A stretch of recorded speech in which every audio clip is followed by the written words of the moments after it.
پہلی فضیلت رمضان کی یہ ہے کہ اس کے اندر لیلۃ القدر کی رات ہے۔ آخری 10 دنوں کے اندر اگر آپ اتنے لکی انف ہوتے ہیں، اس رات عبادت کرتے ہیں، تو 1000 مہینوں کی عبادت سے زیادہ آپ کو ایک رات وہ اگر آپ کو مل جائے، اگر آپ کسی بندے کو روزہ افطار کراتے ہیں، اس کے روزہ رکھنے کا ثواب آپ کو مل جائے گا۔ اگر آپ رمضان میں عمرہ کرتے ہیں تو ایک حج کے برابر ثواب مل جائے گا۔ اگر آپ رمضان کریم کے اندر بڑے گناہوں سے بچتے ہو تو اللہ پاک آپ کے صغیرہ یا جو چھوٹے گناہ ہیں پچھلی زندگی کے سارے معاف کر دے گا۔ رمضان روزے دار جب روزہ رکھتے ہیں اور قرآن پاک پڑھتے ہیں، چونکہ رمضان جو قرآن کا مہینہ ہے، روزہ اور قرآن آخرت میں آپ کی سفارش فرمائیں گے۔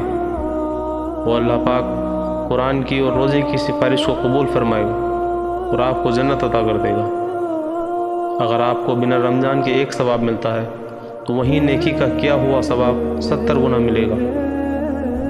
رمضان الکریم میں جو لوگ روزہ رکھتے ہیں، اللہ تعالیٰ نے ان کے لیے اسپیشل جنت کا گیٹ بنایا جس کا نام ریان ہے۔ اس گیٹ سے صرف روزے دار ہی اندر آئیں گے۔